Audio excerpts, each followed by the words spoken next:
There's a moment most people never forget. You're standing in a room, maybe at work, maybe with family, maybe with someone you thought you could trust, and you find yourself doing something that feels almost automatic. You start explaining yourself. You start justifying your choices, your silence, your decisions, your boundaries. And the more you talk, the smaller you feel. Sound familiar? Here's the truth nobody tells you. The moment you start over-explaining, you've already lost. And the most powerful people in the world figured this out a long time ago. The ancient Stoics had a word for this kind of quiet, unshakable confidence. They called it apatheia. Not apathy the way we use it today, but a deep inner stillness that couldn't be disturbed by the opinions of others. Marcus Aurelius, one of the most powerful men who ever lived, ruled an empire and kept a private journal. In that journal, he never once wrote about what other people thought of him. He wrote about what he thought of himself. That distinction is everything. And today, we're going to talk about 5 things that high-value people absolutely refuse to justify, and why stopping that habit might be the most powerful shift you ever make. Let's start with the first one, and this one hits hard for most people. High-value people never explain their decision to walk away. Whether it's a toxic friendship, a dead-end job, a relationship that's been slowly draining them for years, they simply leave. No lengthy goodbye speech, no detailed breakdown of every wrong done to them, no waiting around for the other person to finally understand. They leave, and they stay gone. Now, most of us have been taught that leaving without explanation is cruel, that the other person deserves closure. But here's what Stoicism teaches us. You are not responsible for managing someone else's reaction to your boundaries. Epictetus, who was born into slavery and became one of the most respected philosophers of his time, said it clearly. He said, "Concern yourself only with what is in your control. What someone thinks about your departure is not in your control. What is in your control is your decision to protect your own peace." High-value people understand that over-explaining an exit actually weakens it. It opens a door for negotiation, manipulation, guilt, and second-guessing. Silence, in this case, is not coldness. It is clarity. The second thing they refuse to justify is their lifestyle. The hours they keep, the way they spend their money, the food they eat, the career path they chose, the relationships they're in, none of it goes up for public vote. And this is where so many people bleed confidence without even realizing it. Every time you explain why you chose to rest instead of hustle, why you didn't come to the party, why you're eating differently or living differently, you're secretly asking for permission. You're treating other people's opinions as though they are your moral authority. Marcus Aurelius wrote about this directly. He reminded himself constantly that the opinions of people chasing empty things had no weight. He understood that when you live according to your own values, no explanation is necessary. And when you live against them, no explanation is sufficient. Read that again if you need to. No explanation is necessary. No explanation is sufficient. The people who are meant to understand your life will see it without you defending it. The ones who still don't get it after all your explaining weren't really looking to understand in the first place. The third thing high-value people never justify is their success. This one is subtle because it doesn't always look like justification. Sometimes it sounds like humility. People downplay their wins, minimize their achievements, preface every accomplishment with a disclaimer. "Oh, I just got lucky. Oh, it's not that big of a deal. Oh, a lot of people helped me." Now, gratitude is beautiful. Real humility is powerful.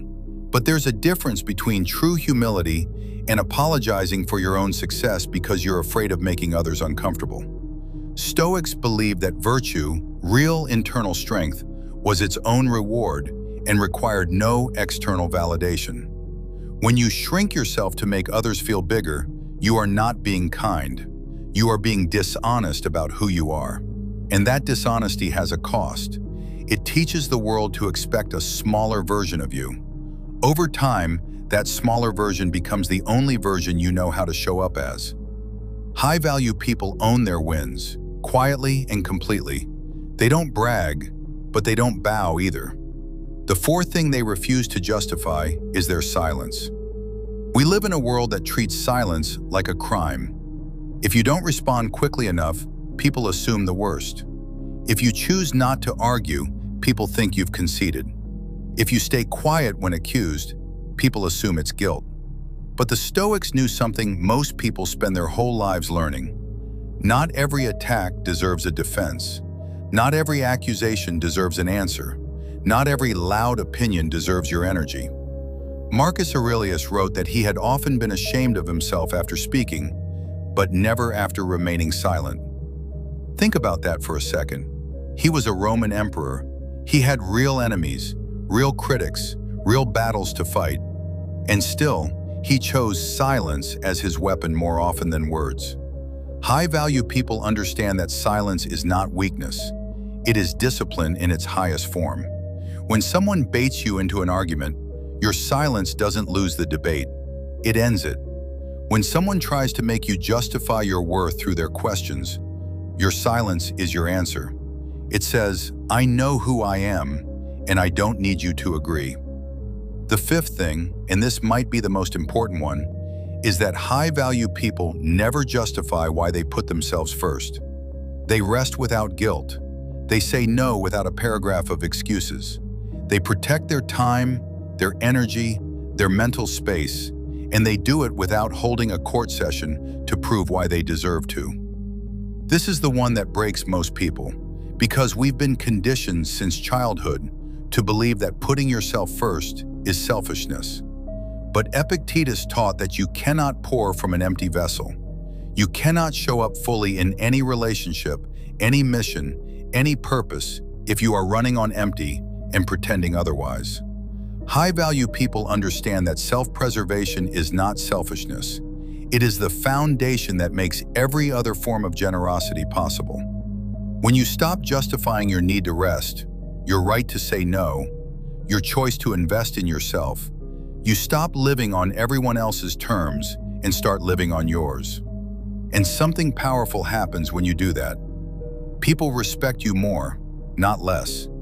Because the world doesn't respect people who beg for permission to take care of themselves. The world respects people who already know they deserve it. So here's what all 5 of these have in common, and this is the core of what Stoicism has always been about. High-value people operate from the inside out. They've done the internal work. They know their values, they trust their judgment, and they don't need the validation of others to move forward. They understand that every time you over-explain, you are unconsciously signaling that you need permission. And needing permission from the world to live your life is one of the most exhausting ways a human being can exist. The Stoics called the highest version of a person someone who has achieved inner freedom. Not freedom from difficulty, not freedom from hardship, but freedom from the need to be understood by everyone. That is real power. That is what separates the person who shrinks in every room from the person who walks in and changes the atmosphere without saying a single unnecessary word. You don't have to announce your transformation. You don't have to explain why you're changing. You don't have to justify your growth to the people who benefited from your smallness. Just change. Just grow. Just walk away from what no longer serves you. Build what lights you up. Protect your peace. Own your success. And meet your own silence with respect instead of fear. The world will notice. The right people always do. Now, before you move on, I want to ask you something real. Which one of these 5 hit you the hardest? Was it justifying your silence? Apologizing for your success? Over-explaining why you need to walk away? Drop it in the comments below because I read every single one, and I want to hear where you are in this journey. And if this video reached something in you, share it with one person right now who needs to stop shrinking themselves. You never know whose life you might shift today. This kind of content only grows when real people pass it on to other real people who need it. So share it, drop your thoughts below, and let's keep building this community of people who are done living on everyone else's terms.